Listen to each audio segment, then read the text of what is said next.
The story of the blue heeler begins not in comfort, but in challenge. In the unforgiving heart of Australia, where the earth burns red and the horizon never ends, a land built by heat, dust, and distance. It was here that men needed a dog like no other, a dog that could survive where horses stumbled, where cattle ran wild, where sun and silence tested everything alive. The British settlers had brought their herding dogs, smooth-coated collies from the green hills of England. But the Outback was not England. The sheepdogs that had once thrived in cool rain collapsed under the weight of endless heat. They barked too much, tired too soon, and lacked the courage to face cattle bred for battle, not obedience. So the settlers adapted, or rather, they created. They began a breeding experiment born of necessity, not luxury.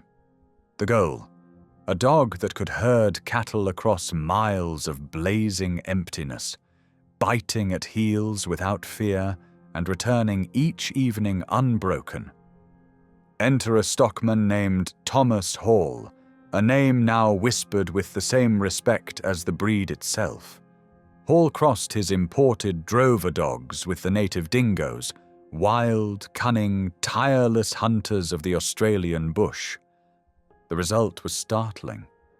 The new dogs were silent, swift, and fiercely intelligent. They moved low, with the stealth of their dingo ancestors, and bit precisely at the heel, never the flank, never the face, controlling cattle without causing harm. They didn't chase out of chaos, they drove with purpose.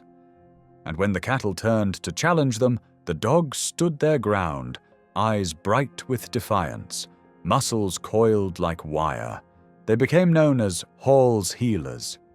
And in those days, that name meant survival. These were not pets. They were workers, partners, shadows that followed drovers for hundreds of miles through drought and flood, across rivers thick with crocodiles, through bushfires and dust storms. They asked for nothing but work, and gave everything in return. By the mid-1800s, Hall's Heelers had become legend. When Hall died, his dogs spread across the continent, finding their way into the hands of every drover who knew that to move cattle across Australia, you needed one thing more than luck. You needed a heeler. Over time, breeders refined them further. They added a touch of Dalmatian to strengthen loyalty to horses, a hint of bull terrier for grit, and a trace of black and tan kelpie for intelligence and endurance. Each cross left its mark, but none erased the wild heart of the dingo. The spirit of the Outback lived on in their blood, untamed yet devoted, fierce yet faithful. Their coats turned mottled blue and red, colors born of dust, sky, and soil. Their eyes gleamed like steel, and their minds, always calculating, always alert. They were the perfect reflection of the land that forged them, tough, beautiful, relentless. And so, from isolation and hardship, a legend was born. A dog not made for show or city streets, but for open skies and long silence. A dog whose loyalty was earned, not assumed. A dog that did not just survive Australia, it defined it. This was no mere cattle herder. This was the blue heeler, the drover's heartbeat, the Outback's answer to endurance itself. And though centuries have passed, and the fences now divide what was once endless, the spirit of the heeler still runs. Through every gust of dust, through every crack of a whip, through every heart that understands that true strength never needs to shout. Because the blue heeler was never built to follow orders, it was built to follow destiny. In the Outback, nothing stays still. Cattle scatter across miles of land, rivers flood and vanish, and the wind itself changes its mind a dozen times a day. To control chaos in a land that refuses control, that is the healer's art. The blue healer is not just a herding dog. It is a strategist, a mind disguised in muscle and motion. When the cattle move, the healer does not rush. It studies. It measures the angle, the distance, the rhythm of the herd. Then, with a low run, head near the ground, body slicing through dust, it begins the dance. Every turn, every nip, every pause is calculation. It bites at the heel because it knows that is where power hides. A single precise nip and a 2,000-pound bull shifts direction. Not out of fear, out of respect. The healer understands hierarchy. It never chases for fun, never wastes movement. Its goal is order, and it achieves that order not through noise but through mastery. Where border collies guide sheep with eyes, the healer drives cattle with courage. Where others rely on bark, the healer relies on timing. Its stamina is unmatched. It can travel 50 kilometers in a day over terrain that would shred softer paws. It drinks little, complains never, and seems powered by an engine that doesn't know exhaustion. To watch a blue healer work is to watch instinct given form. One moment it's at the tail of the herd, the next it's circling the front, cutting off escape routes before the cattle even realize they're turning. It reads the landscape like a map, the herd like a book, and it's human like a partner.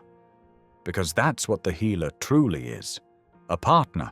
Not a servant, not a tool, a force of will working beside another. The drover doesn't command, he collaborates. A whistle, a glance, a shift of hand, and the healer understands. The connection runs deeper than language, forged through years of trust and labor. They move as one, man, horse, dog, a trinity built on motion and necessity. And when danger comes, when the herd panics, when a bull lowers its head, when chaos threatens to stampede, the healer is already there. It darts in, fearless, planting itself before the storm, barking once, sharp and defiant. It doesn't back down, because fear has no place in a heart that was bred to face giants. Every scar on a healer's leg is a story, of battles fought in silence, of instincts trusted, of jobs done without applause. They've pulled calves from floodwaters, they've guided herds through bushfires, they've worked till their pads bled, then gone back for more, because the healer's purpose is not in comfort, it is in doing. To stop is to lose the rhythm of its soul.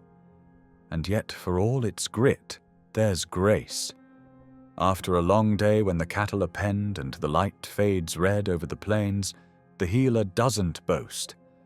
It walks quietly to its human, settles at their feet, and looks up with that unmistakable gaze. A look that says, "We did it."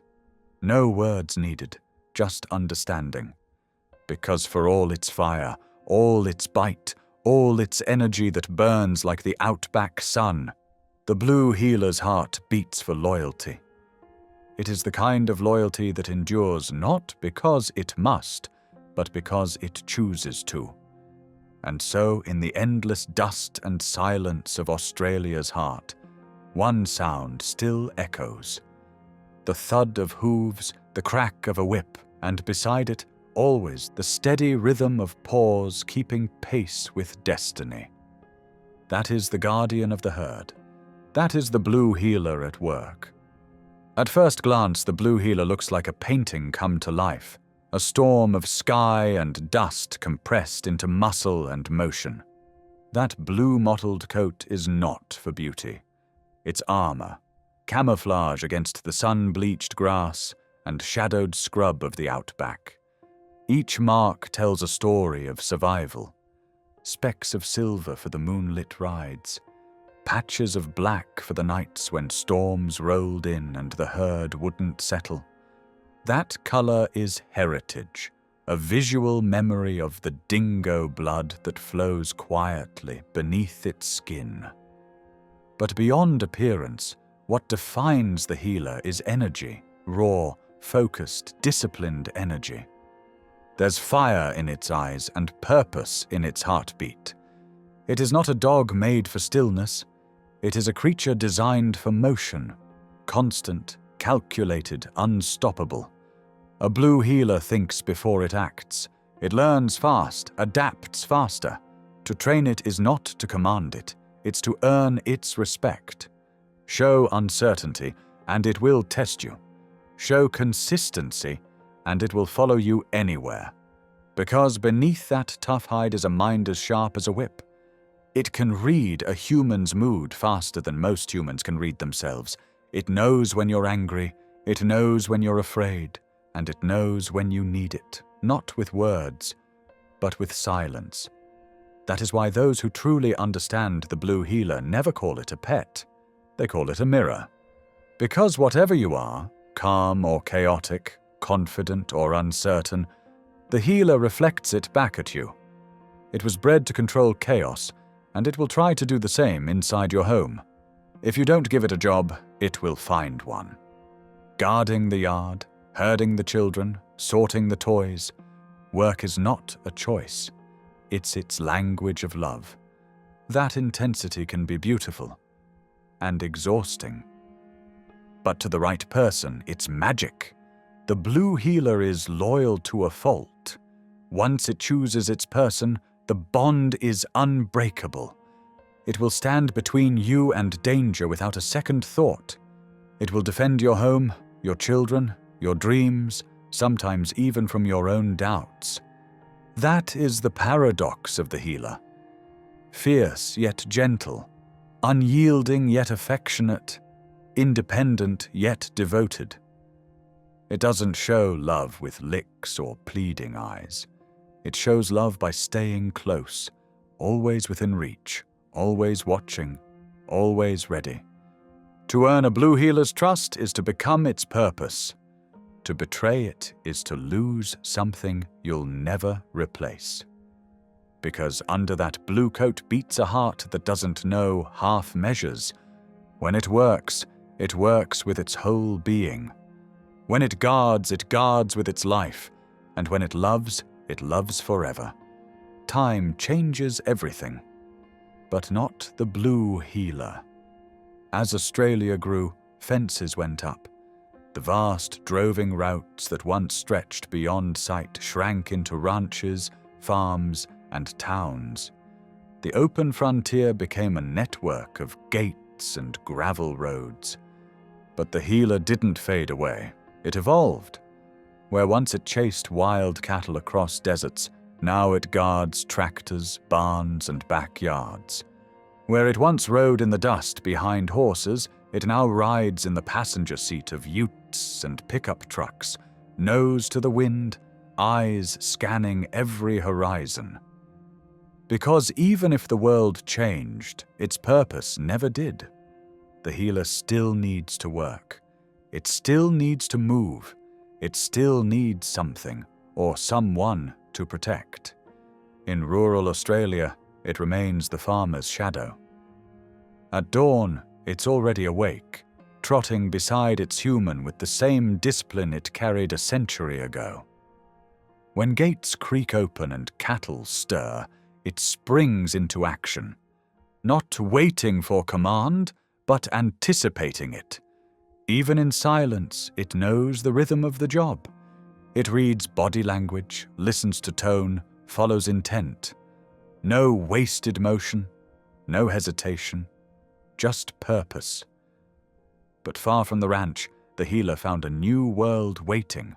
The suburbs, the cities, the parks filled with humans who had never seen a dust storm or heard the crack of a stock whip. And somehow, this wild-hearted dog adapted again. It learned the rules of apartment walls and fenced yards. It traded the sound of hooves for the hum of traffic. It learned that family could mean more than cattle and command, that loyalty could exist even without a herd. But adaptation came with a price. In homes too quiet, without work to do, that fierce intelligence turns restless. The healer becomes its own boss, rearranging furniture, herding children, chasing shadows. Because instinct doesn't vanish, it waits. And when that instinct has nowhere to go, it burns. That's why a healer in a city is both wonder and challenge. It needs not just space, but purpose. Give it a job, any job, and it will pour its heart into it. Agility, obedience, scent work, running, guarding, learning. It doesn't matter. As long as there is motion, there is joy. Its loyalty translates perfectly to family life. To those it calls its own, it is unwavering. It will guard the house, the yard, the children, not with noise, but with vigilance. You'll see it lying near the doorway, eyes half closed but never unaware. You'll see it watching the window when you leave, and waiting when you return. Not anxious, not needy, just patient. Because a healer doesn't forget. It knows who belongs to it, and once it marks you as its pack, nothing will ever make it doubt that truth. In a world that moves faster every day, the blue healer remains grounded. A living reminder of grit, work, and loyalty that doesn't fade. It doesn't care about trends or titles. It doesn't need praise. It only needs purpose. Whether that purpose is driving cattle, running alongside a jogger, or keeping watch over a sleeping child, it fulfills it with the same devotion it gave the drovers of old. That is the healer's miracle. It can walk out of the wilderness and into your home, and still carry the entire Outback in its soul. Because though the world may shrink, its spirit never does. Some dogs are companions, some are protectors, a few become legends. The blue healer is all three. It's not a breed for everyone, but for the right person, it becomes everything. To live with a blue healer is to live beside purpose incarnate. It doesn't just fill a home, it fills a life. It wakes when you wake, moves when you move, and looks at you not for permission, but for partnership. Because to the healer, you are not a master. You are the other half of the job. It will test you. It will challenge you. It will demand consistency, patience, respect. But if you give it those things, it will give you something rarer. Absolute loyalty. It doesn't love in soft bursts. It loves like the land it came from, hard, vast, unshakable. When it runs with purpose. When it rests with awareness. Even in stillness, you can feel the hum of energy beneath its skin. That eternal readiness, that promise that if you move, it will be right there with you. This is not a dog you own. It's a soul that joins you on your path. Whether it's a child learning to walk or a farmer crossing a field, the healer is there, steady, alert, protective. It doesn't seek the spotlight. It seeks trust, and trust, once earned, becomes sacred. That's why healers are known for their almost supernatural devotion. There are stories of healers waiting by the gate for weeks after their humans are gone, of them traveling miles to find their way back home, of them standing guard through storm and hunger because loyalty is their instinct, not their choice. They may not show affection the way softer breeds do, but they will show up. Every single day. If you laugh, they'll join your joy. If you're sad, they'll sit closer. If you're in danger, they'll step forward without hesitation, because that's what they were made for. To stand beside you when others would run. They are the quiet guardians of the Outback spirit. Strong, honest, determined, unbreakable. And when night falls, when work is done, the healer doesn't demand recognition. It finds its spot nearby, curls its blue speckled body, and lets out a sigh that sounds like the wind crossing an open plain. That's not tiredness, that's peace. Because for a healer, peace comes not from rest, but from a day lived with purpose. It doesn't dream of praise. It dreams of tomorrow, another dawn, another task, another chance to do what it was born to do. So when you see a blue heeler sitting quietly, eyes fixed on the distance, know that you are looking at something rare, a living piece of Australia's heart, a creature built from courage, discipline, and devotion. And if one ever chooses you, truly chooses you, then you will understand what the drovers already knew long ago, that loyalty is not taught. It's earned, and once earned, it never dies. Because the blue heeler is not just a dog, it's a promise written in dust and sunlight, sealed with sweat and trust, and carried faithfully through every generation since. A promise that says, no matter where you go, I'll be there, in stride, in silence, in loyalty, and as long as the Outback wind still blows, as long as there are hearts brave enough to meet it, the spirit of the blue heeler will live on, working, guarding, loving, always at your heel, forever your shadow.